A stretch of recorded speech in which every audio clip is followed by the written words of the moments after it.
On a frozen winter night, a billionaire opens his garage and finds two 4-year-old girls holding hands in silence. They don't cry. They don't run. They only ask one quiet question that changes his life forever and proves that kindness can rewrite destiny. Snow Ridge was silent that night, the kind of silence that pressed against the ears. Snow drifted down in soft, endless sheets, swallowing the mountain road as Julian Ashcroft guided his car through the gates of his estate. At 41, Julian had learned to appreciate quiet. It kept memories at bay. The garage door slid open with a low, mechanical hum. The lights flickered on. Julian stopped breathing. Between the black sedan and the silver SUV, two tiny figures sat on the cold concrete floor. They were pressed close together, knees drawn up, small arms wrapped around each other like instinctive anchors. They didn't cry. They didn't scream. They looked up. Two pairs of eyes impossibly wide for such small faces. One girl leaned slightly forward, as if shielding the other. Their coats were thin, buttoned wrong in the rush to keep warm. Snow melted slowly from their hair, forming dark patches on the floor beneath them. Julian felt something twist sharply in his chest. "Hey," he said softly, his voice barely louder than the falling snow. He didn't step closer. He didn't raise his hands. He simply stayed where he was. "You're okay." The girls didn't answer. The one in front tightened her grip on the other's hand. Julian noticed how their fingers were interlocked white at the knuckles, as if letting go wasn't an option. "I'm Julian," he added gently. "This is my house." Still nothing. But the smaller girl blinked slowly, her lower lip trembling not in fear, but in effort. Effort to stay calm, to stay quiet. Julian understood then. These weren't children who expected kindness. They were children who hoped for it but didn't trust it yet. He took a careful step back, giving them space. "You can stay right there," he said. "I'm not going to touch you." The girls didn't move, but they didn't look away either. And in that frozen garage, Julian knew whatever had brought them here wasn't an accident. It was the beginning of something he could no longer walk away from. Julian slowly removed his coat and laid it on the floor, sliding it across the concrete toward them. The fabric stopped a few inches away. He stepped back again deliberately, making sure they saw every movement. "You can use that," he said. "It's warm." The girl in front glanced down at the coat, then back at Julian.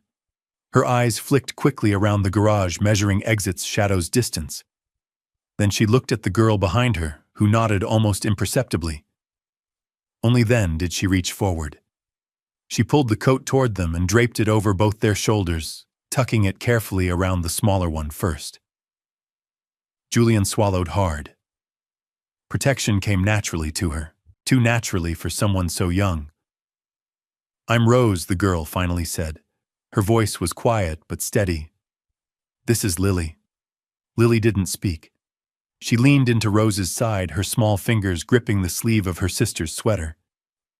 "It's nice to meet you," Julian replied. "Would you like to come inside? It's warmer there."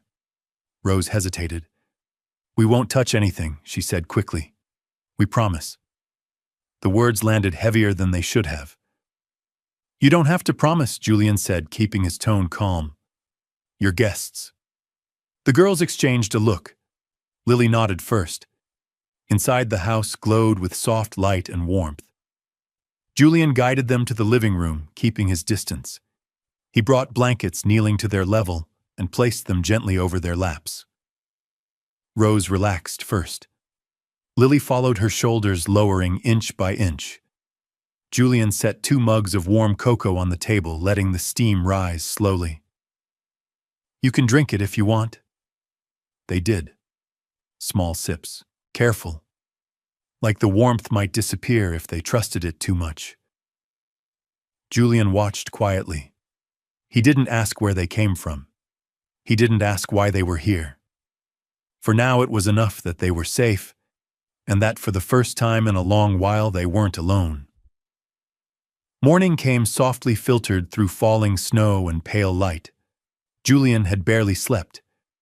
He spent most of the night on the armchair across from the couch, listening to the even fragile breathing of two 4-year-old girls wrapped in blankets far too big for them. When they woke, they didn't cry out. They simply sat up at the same time, blinking alert. Breakfast was simple: eggs, toast, warm soup. Julian set the plates down and stepped away. Rose waited. Lily waited. "Go ahead," Julian said gently. "It's for you." They ate slowly at first, watching the food more than tasting it. Then gradually the pace changed. Lily's spoon moved faster. Rose noticed immediately and nudged her sister's plate closer, subtly sharing without asking. Julian noticed something else. Halfway through, Rose slipped a small piece of toast into her pocket. He didn't call her out. He didn't stop her. He simply added more food to the table. Rose froze, staring at the extra plate. "There's more, yes," Julian said. "And there will be later, too." Rose looked down. "There usually isn't." The room went quiet. Julian sat down across from them, his voice calm but firm. "Here there is." Lily looked up at him then. Really looked at him. Her eyes were still cautious, but something new flickered behind them. Not trust yet, but hope. Julian realized something important in that moment. Hunger wasn't just an empty stomach. It was the fear that food and kindness might disappear without warning. "You're safe today," he said softly. "You don't need to save it." Rose slowly took the toast out of her pocket and placed it back on the plate. That small movement felt like a victory.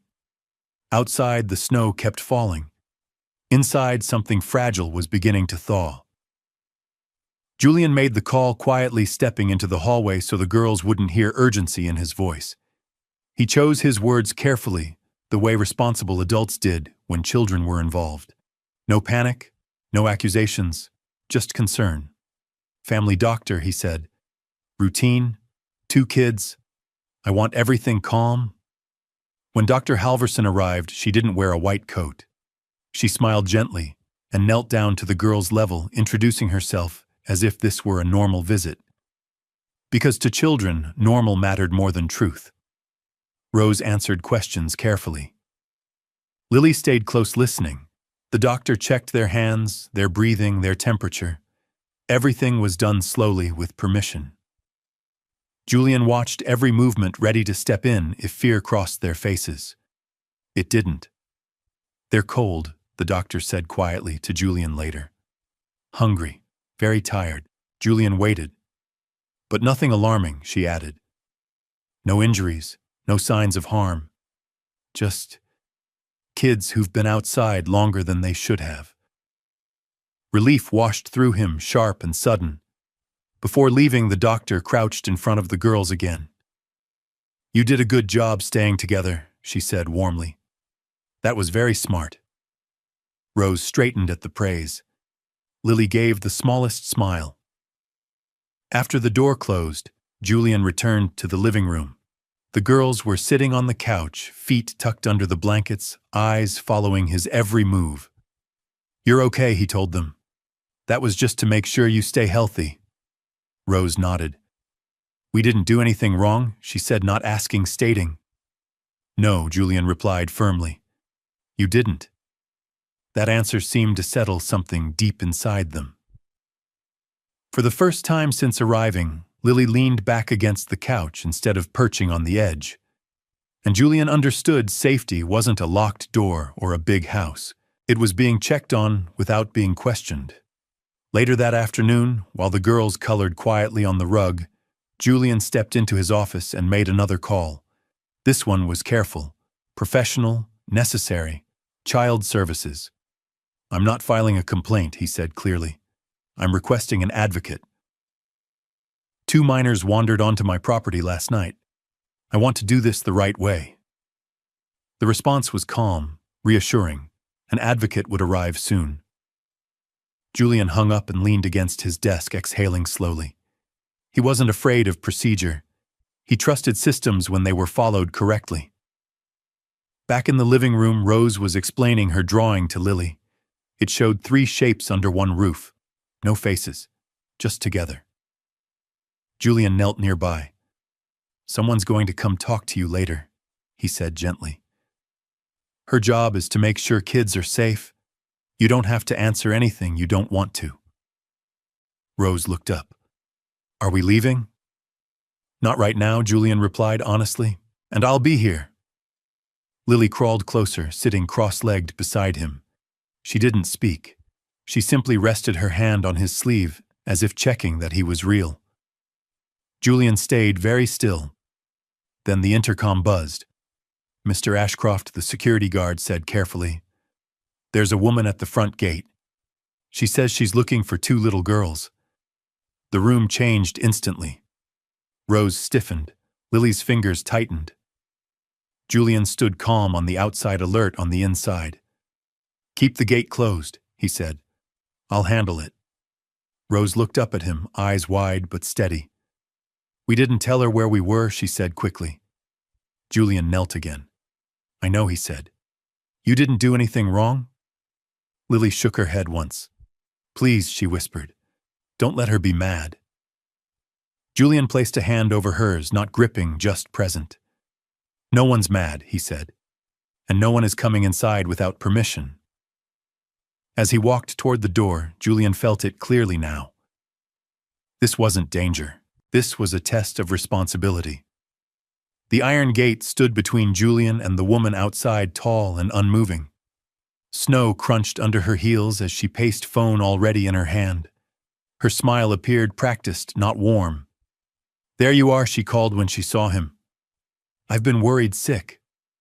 Julian didn't step closer. "You're looking for 2 children," he said evenly. "Yes," she replied quickly. "My nieces. They get confused sometimes. Wander off."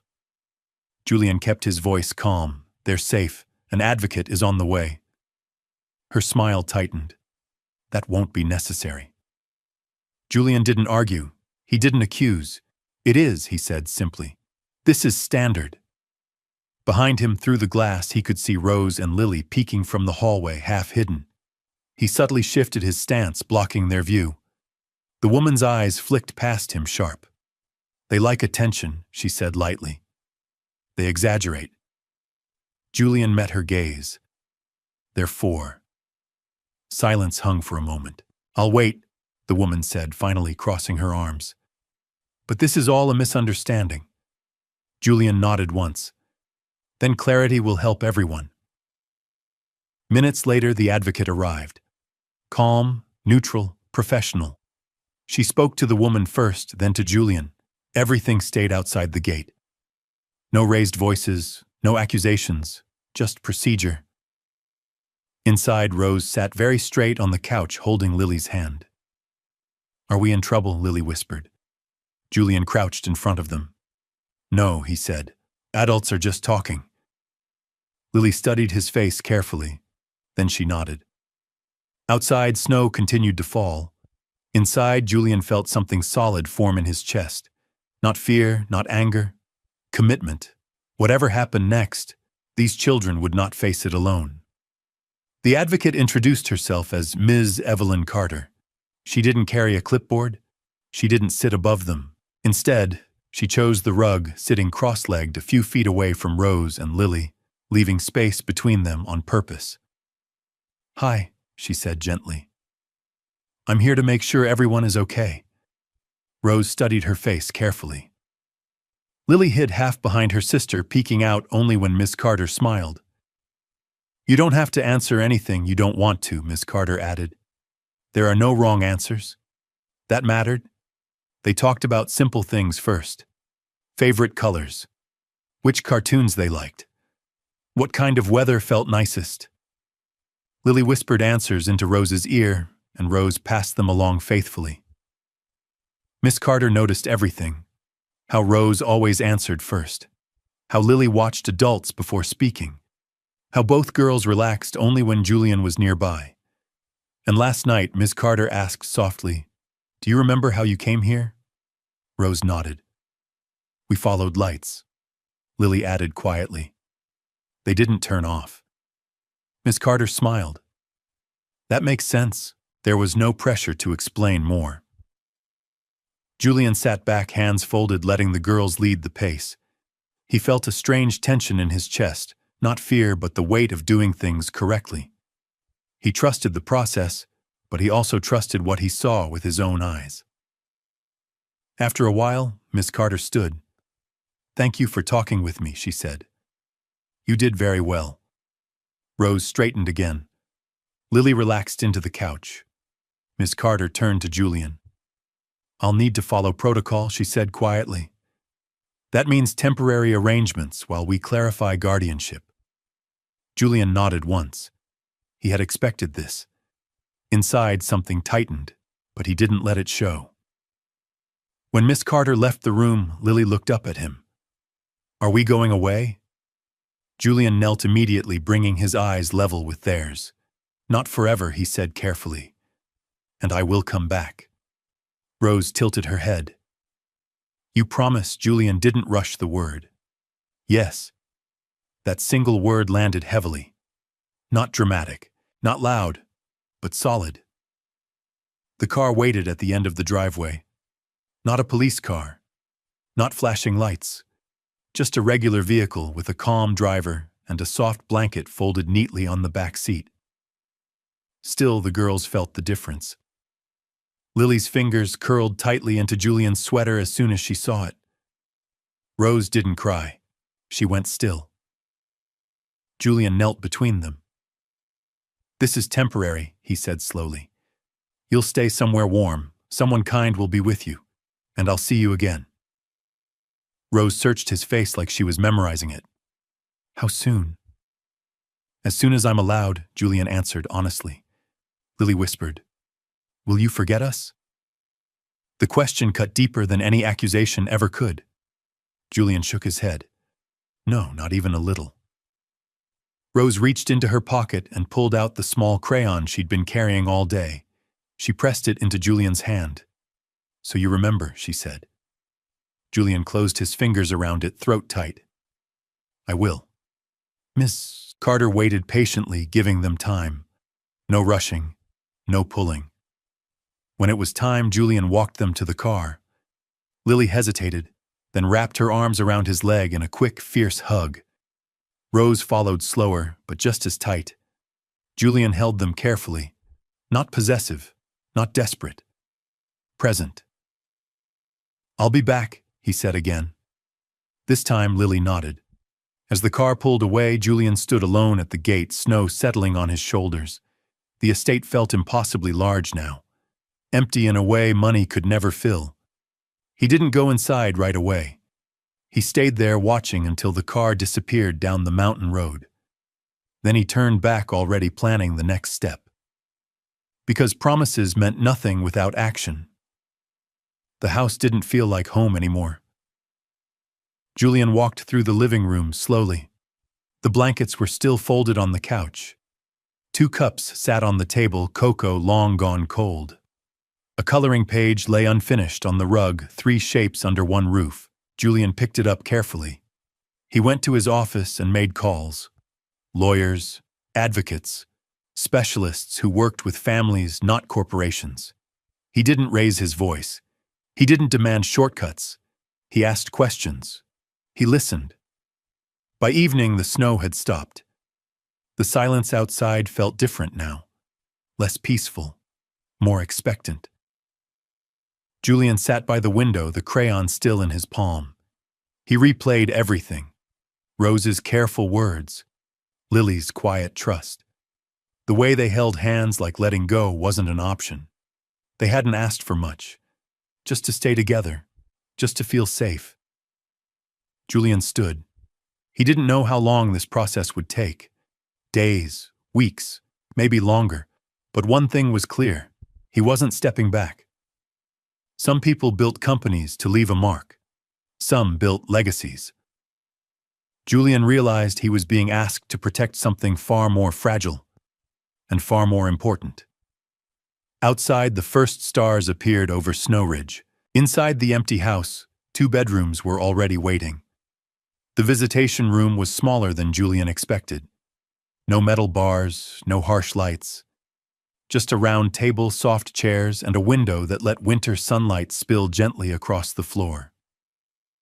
Rose and Lily sat side by side, feet swinging slightly above the ground. They wore matching sweaters, now pale blue, clean and warm. Still, their hands were clasped together like an unspoken rule. Julian entered slowly. Lily saw him first. Her face lit up, not with excitement, but with relief. She slid off her chair and walked toward him, stopping just short as if checking whether this was allowed. Julian knelt immediately. "I'm here," he said quietly. Rose joined them, standing close, but not touching. "You came," she said, as if confirming a fact rather than expressing joy. "I said I would," Julian replied. The advocate remained nearby but distant, allowing space. No one interrupted, no one hurried them. They talked about small things. School snacks. A drawing Lily made of snow melting into flowers. Rose described the room where they slept, careful to say it was fine, even though her tone suggested it wasn't home. Julian listened more than he spoke. At one point, Lily leaned forward and whispered, "Can we come back to your house?" Julian took a slow breath. "I'm working on it," he answered honestly. "It takes time to do it right." Rose nodded. "We can wait. That was the hardest part. Children who had learned patience far too early." When time was nearly up, Lily's grip tightened around Rose's sleeve. "You're not leaving forever?" she asked. Julian shook his head. "No, I'll keep coming." As he stood to leave, Rose reached into her pocket and handed him another drawing. This one showed 2 small circles and 1 tall shape beneath a roof. Julian smiled softly. "I'll keep this." When he turned away, the weight in his chest wasn't despair. It was resolve, because this room, quiet and careful, wasn't a barrier. It was a bridge. Days passed in measured steps. Julian's life shifted into a rhythm he didn't recognize but didn't resist. Meetings moved. Calls were rescheduled. Lawyers came and went, their voices calm, their questions precise. Everything had to be done correctly. He learned the language of the system: temporary care, best interest, review timelines. None of it felt personal, yet all of it determined everything. Each visit with the girls mattered. Rose began to speak more freely. She talked about learning letters, about a teacher who smiled a lot.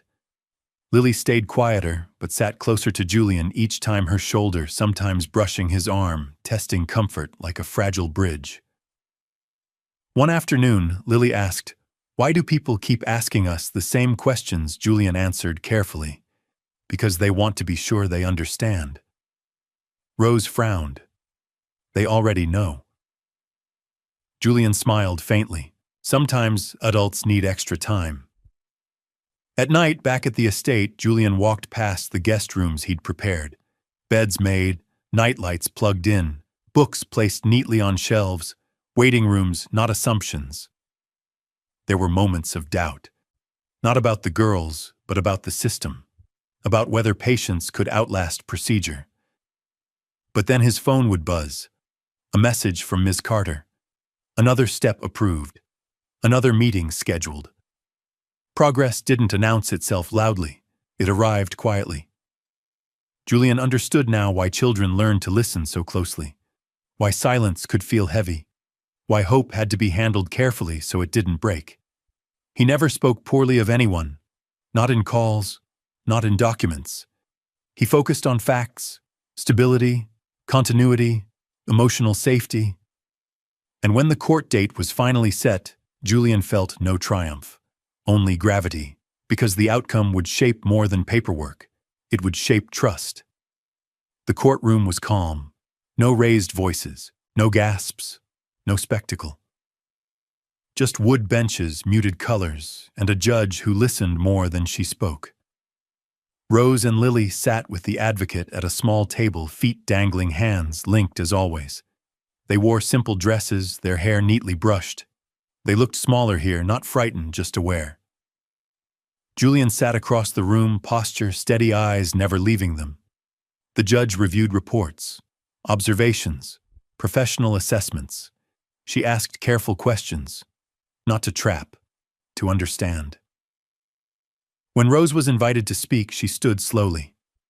Lily stayed seated but reached for her hand. "We like being together," Rose said simply.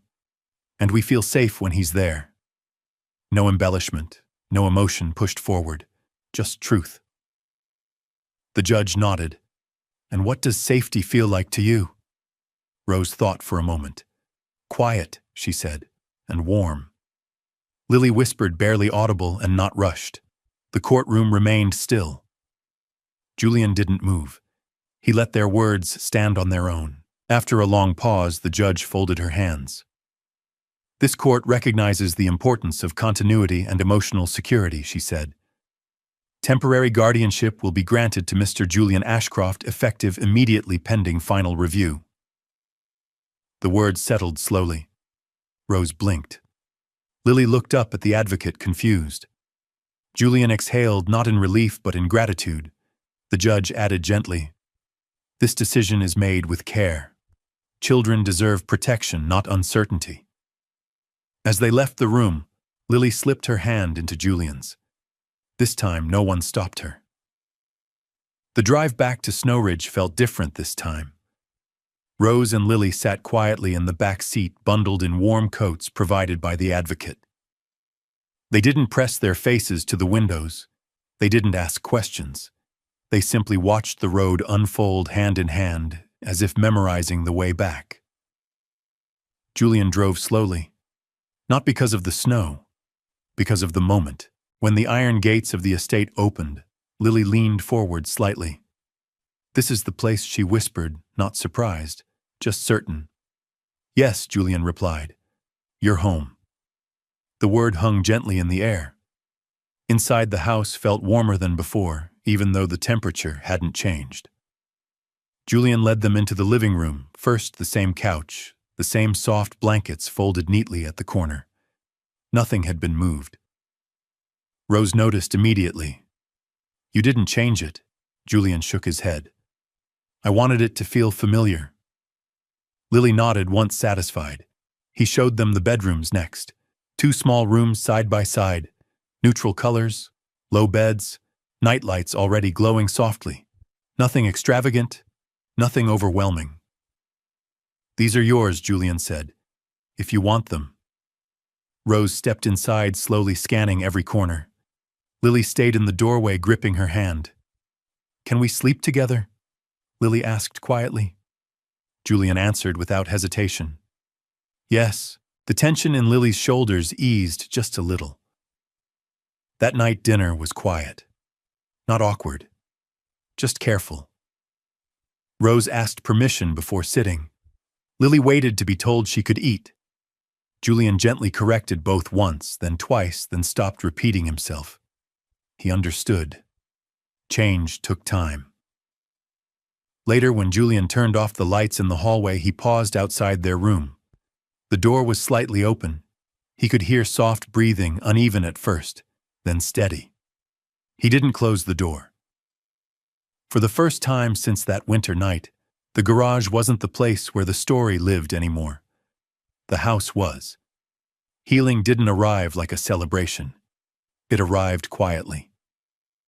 In the mornings, Rose lined her shoes perfectly by the door. Lily folded her pajamas before placing them on the bed. They asked permission to pour water, permission to sit, permission to speak. Julian noticed everything, and instead of correcting them all at once, he chose patience. At breakfast, Lily asked, "Can I finish this?" Julian looked at her bowl, still half full. "You don't need to ask," he said gently. She frowned, confused. "But what if I eat too much?" Julian paused. "Then you're full," he replied. "That's not a bad thing." She didn't answer, but the next morning she asked one question less. Rose had questions of her own. "Will people come take us again?" she asked one afternoon, her voice calm but her fingers tight around a crayon. Julian knelt beside her. "No one will take you without talking to us first," he said. and I will always be there for that. Rose studied his face carefully like she always did. Then she nodded. Okay. School started slowly. A small classroom. Soft voices. No pressure to speak in front of others. Rose answered questions when she felt ready. Lily stayed close to the teacher at first, then wandered back on her own. At night, the dreams came. Lily woke once heart-racing, unsure where she was. Julian came immediately, sitting beside the bed, his voice steady, familiar. "You're here," he said. "It's morning soon." She didn't cry. She just listened. Rose woke another night and whispered. "We didn't do anything wrong, right?" Julian answered without hesitation. No, that word mattered. Slowly, almost invisibly, things changed. Rose stopped lining her shoes so carefully. Lily stopped saving food. Trust didn't appear all at once. It grew. Spring arrived quietly in Snow Ridge. Snow melted from the edges of the driveway. Water dripped steadily from the roof, tapping the concrete like a patient reminder that seasons changed, even when people weren't ready. Julian was in the garage one afternoon sorting boxes when he felt a presence beside him. Rose stood there holding Lily's hand, both watching him. "This is where we met," Rose said. "Yes," Julian replied. Lily looked around. "It doesn't feel scary now." Julian nodded. Places change. They sat on the step together. The garage door open, sunlight spilling in. Lily colored on a piece of cardboard, while Rose watched Julian quietly. After a long pause, Rose spoke. "Everyone at school asks what you are," she said. Julian didn't turn. "What do you tell them?" Rose shrugged. "I say you're the person we live with." "That's fair," Julian said. "They ask if you're our dad." Lily added, her voice small. The air shifted. Julian stayed calm. "And what do you say?" Rose looked down at the floor. "We don't know." Silence stretched, not uncomfortable, but heavy with meaning. Julian knelt in front of them. "You don't have to call me anything you don't want to," he said carefully. "You can take all the time you need." Lily stopped coloring. "What if we want to?" she asked. Julian didn't answer right away. He thought of promises, of patience, of everything they had already survived. "If that feels right to you," he said finally. "Then yes." Rose swallowed. "You wouldn't go away?" "No," Julian replied. "I'm here." Lily crawled forward and wrapped her arms around him, tentative at first, then tighter. Rose followed slower, but just as sure. "Okay," Rose said softly. They didn't say the word yet, but the question had been asked and answered. It happened on an ordinary morning, which somehow made it more powerful. The kitchen smelled like cinnamon and warm bread. Outside, the last snowbanks were shrinking into thin gray lines along the driveway. Julian stood at the counter pouring orange juice into 2 small cups, careful not to fill them too high. He had learned that small things mattered. Spills used to mean panic. Loud sounds used to mean flinches. He had learned to move through the house like kindness was something you could carry in your hands.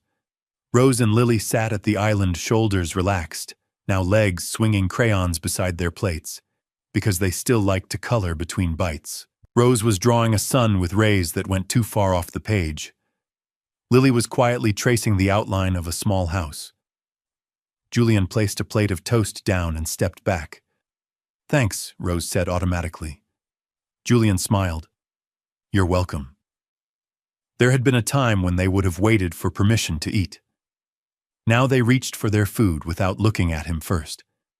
That was progress no one could measure on paper. Progress you could only feel. Then Lily's spoon paused midair. Her gaze drifted toward the hallway, where a family photo hung on the wall. Julian, as a young man standing beside his late father at a charity event. Lily stared at it for a long moment, as if the picture was speaking a language she didn't fully understand. Rose noticed. She leaned closer to her sister, whispering something Julian couldn't hear. Lily's eyes flicked back to Julian, and she seemed to gather courage the way children did quietly inside themselves. She slid off her stool and walked around the island until she stood near him. Julian didn't move. He didn't want to startle her by being too eager. Lily looked up. "Mr. Ashcroft, yes, sweetheart," he answered, voice soft. She hesitated, twisting her fingers together. "At school, they said, families have words." Julian lowered himself to one knee, bringing his face level with hers. "They do," he said. "But families can look different, and that's okay." Lily's lip trembled, not with fear, just with the weight of asking. Can we have a word?" Julian's throat tightened, but he kept his expression calm. "What kind of word?" Lily glanced over her shoulder. Rose sat very still now, watching like she was holding her breath for both of them. Lily's voice came out small but clear. "Can I call you?" "Dad." The kitchen seemed to pause. Even the ticking clock above the stove felt louder. Julian didn't answer right away, not because he didn't want to, but because he wanted to honor the moment. He wanted the word to land gently. He wanted Lily to feel the truth in it, not the rush. He reached out slowly and held Lily's hands in his. They were warm now, steady. "Yes," he said quietly. "You can."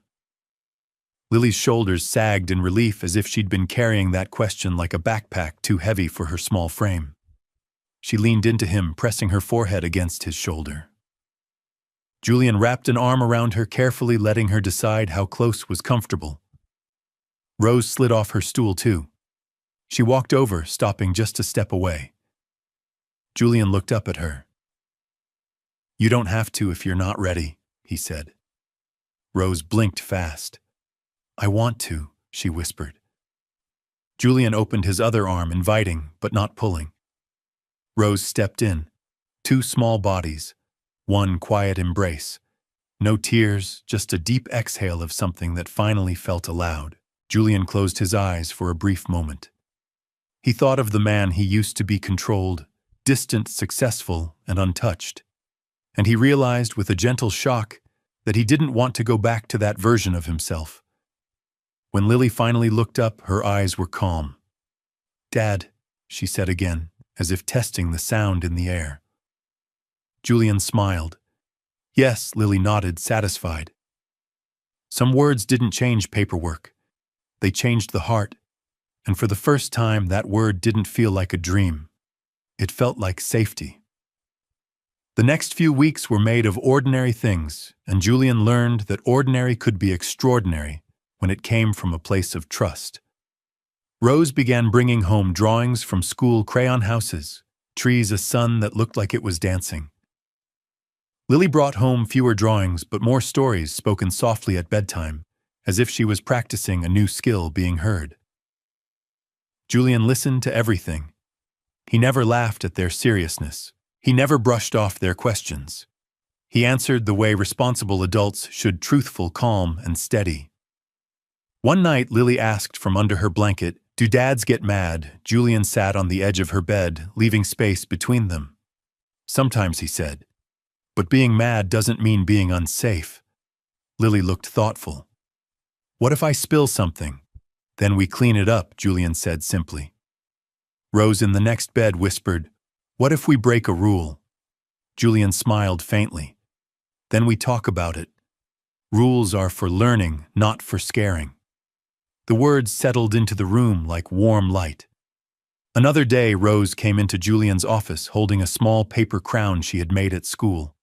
It was crooked, covered in stickers, and clearly very important. "For you," she announced. Julian set aside his laptop immediately. "For me," Rose nodded solemnly. "Because you're our dad now." Julian accepted the crown with the seriousness of a ceremony. He put it on his head. It sat lopsided, but he wore it like it was gold. Lily giggled, an actual giggle, sudden and bright, as if her body surprised itself by making the sound. Julian's chest tightened. He didn't show it. He simply turned in his chair. "Does it fit?" Rose considered. "It's perfect." Later, Julian found the girls in the living room building a tower with blocks. Rose built carefully, stacking each piece with patience. Lily placed one block slightly off-center. The tower wobbled. Lily froze, eyes widening. Her breath caught as if she expected the wobble to mean something bigger than a toy. Julian leaned forward. "It's okay," he said calmly. "It's just a tower." Rose glanced at Lily, then deliberately placed her own block beside Lily's, stabilizing the structure. The tower stood. Lily exhaled. Julian felt the moment like a pulse. This was what healing looked like, a wobble, a pause, a rescue, not dramatic but real. One afternoon, they returned to the garage together. The door was open, sunlight spilling across the floor. The space was brighter now, cleaned, painted, and free of shadows. Julian had changed the light bulbs not because the old ones were broken, but because he wanted the room to feel different. Rose stepped to the spot where they had once sat between the cars. She looked down for a long moment. "It was cold," she said, voice quiet. Julian crouched beside her. It was he agreed. Lily touched the concrete with her fingertip, then pulled back as if she could still feel the memory there. Rose looked up. "We thought we were invisible." Julian swallowed. "You weren't," he said. Rose shook her head gently. "To everyone else, maybe we were." Julian didn't argue. Some truths didn't need fixing. They needed honoring. He pointed toward the shelf where a small box sat, kept high, untouched. Inside were reminders of the past they didn't need to carry daily. Not as pain, as proof of how far they had come. "We don't have to forget," Julian said softly. "We just don't have to live there." Lily slid her hand into his. This time she did it without thinking. "Dad." The word wasn't a question anymore. It was a habit. And habits, Julian realized, were how families were built, block by block, day by day, in moments no one else would ever see. The first warm day of spring arrived without announcement. The sky over Snow Ridge was a clean, pale blue. Snow still clung to the tops of the pines, but the air smelled different, fresh, soft, hopeful. The kind of air that made you believe time could move forward. Julian found Rose and Lily at the kitchen table after school. They were unusually quiet, heads close together, whispering. "What are you planning?" Julian asked lightly. Rose looked up, eyes serious. "A memory box." Lily nodded quickly. "For the old things." Julian's throat tightened a little. "What kind of old things?" Rose held up a small cardboard box decorated with stickers of stars and butterflies. "Things we don't need," she said. "But we don't want to pretend they didn't happen." Julian walked closer and sat with them. "That's a very brave idea," he said. They opened the box together. Inside were simple items, a worn sock, a broken hair clip, a small empty pouch that Lily used to keep just in case snacks, and a thin glove that didn't fit right. Nothing dramatic, nothing graphic, just pieces of a life that had once been mostly waiting. Lily touched the pouch and whispered, "I don't hide food now." Julian nodded. "No, you don't." Rose folded the glove carefully. "I don't count breaths anymore," she said quietly, as if confessing something private. Julian's chest tightened, but he kept his voice steady. "I'm glad," he said. "You shouldn't have had to." They carried the box to the garage together. Sunlight pooled on the floor, bright and clear. Rose placed the box on the shelf, right beside another small box Julian had kept from that first night, the coat he had slid across the floor. Rose looked at it. That coat was the first nice thing. Julian nodded. Sometimes one nice thing opens a door. Lily stared at the shelf for a long moment. Then she turned to Julian. "Dad," she said softly, "will you still be here when we're bigger?" Julian knelt, eyes level, voice gentle but sure. "Yes," he said. "I'm not going anywhere." Rose added almost in a whisper. "Even if we get mad," Julian smiled faintly. "Even then." Lily's eyes filled with something that wasn't sadness. It was relief, pure, quiet relief. They walked back into the house together. Dinner waited, books waited, backpacks by the door waited, ordinary life, precious life waiting. That night, Lily fell asleep with her head against Julian's side on the couch. Rose curled up with a blanket holding a book she didn't finish reading. Julian didn't move. He simply sat there listening to their breathing. It was steady, safe. Outside, spring continued to arrive in small changes. Water dripped from the roof. The last snow melted into the ground. And in a quiet house on a mountain, a man who once thought he had everything realized he had been given something else, something priceless. Not rescued, chosen. The word didn't arrive with fireworks. It showed up in small moments. "Dad, can you reach that?" "Dad, Lily took my pencil." "Dad, is tomorrow still school?" Julian heard it dozens of times a day now, and each time it landed differently. Not heavier, not louder, just more natural. Like it had always been there waiting for permission. Mornings became routines instead of negotiations. Breakfast happened without questions. Shoes were slipped on without lining them up perfectly. The girls still held hands sometimes, especially when the world felt too big, but they no longer needed to check every doorway before walking through it. One afternoon, Julian watched from the porch as Rose and Lily played in the yard. They were building something with sticks and stones, arguing softly about where each piece should go. "It's a house," Rose explained when Julian asked. "For who?" he said. "For kids who get lost," Lily answered, matter of fact. Julian felt his chest tighten, not with sadness but with recognition.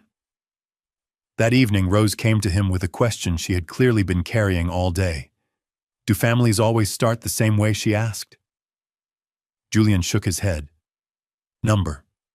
Some start quietly. Some start late. Some start because people choose each other." Rose thought about that. "I like ours," she decided. Julian smiled. "Me too." There were still hard days. Days when Lily grew quiet for no clear reason. Days when Rose asked questions that had no neat answers. Julian never rushed those moments. He learned to sit with them, to let silence be safe. One night, as Julian tucked them in, Lily asked, "Were you lonely?" before Julian paused. "I think I was," he admitted.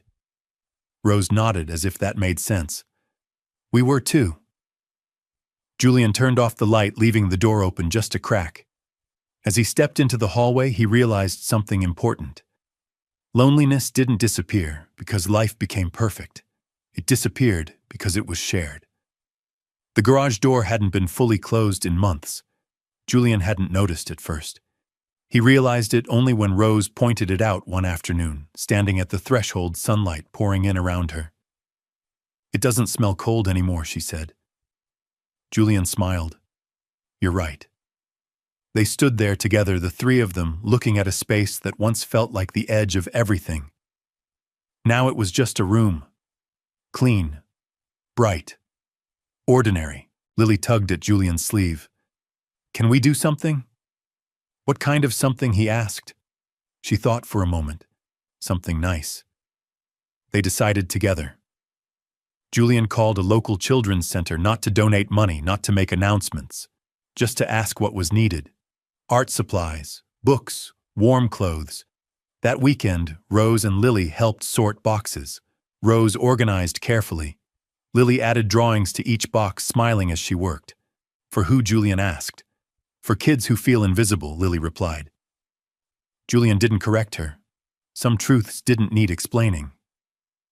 Before sealing the last box, Rose paused. "Dad," she said, "can we keep one thing?" Julian nodded. "Of course." Rose chose a small ribbon from the art supplies and tied it gently around the handle of the garage door. "So it remembers it's a good place now." Julian knelt beside her. "That's a good idea." When the boxes were loaded into the car, Lily climbed into her seat and looked back at the house. "I don't think we need to come here to be brave anymore," she said quietly. Julian closed the garage door slowly.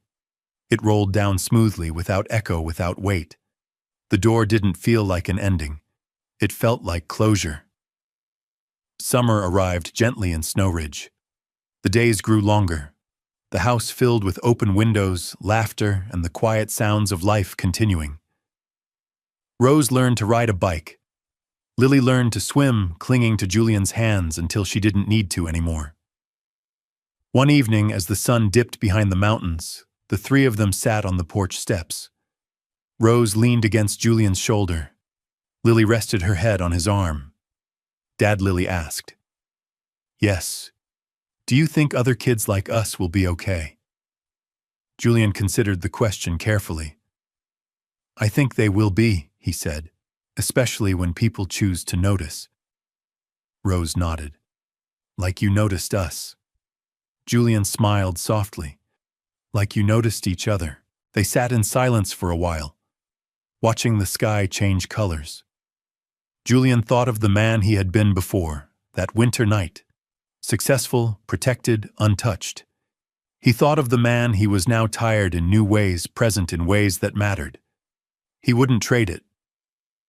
Later that night, after the girls had gone to bed, Julian stood in the hallway between their rooms. 2 doors, 2 nightlights, 2 steady breaths drifting into the quiet. He realized something then. Family wasn't something you owned. It wasn't something you proved. It was something you chose every day. And that choice, made quietly and consistently, was the strongest thing he had ever built. Down the hall, Lily shifted in her sleep and murmured, "Dad." Julian smiled, resting his hand against the wall. "Yes," he whispered back. "I'm here. Did this story leave a lasting impression on you? We'd love to hear your thoughts. Leave a comment, rate it from 1 to 10, and tap the end screen to see another heartwarming story waiting for you. Don't forget to like, share, and subscribe, then tap the bell icon so you don't miss any new stories. Until our next story.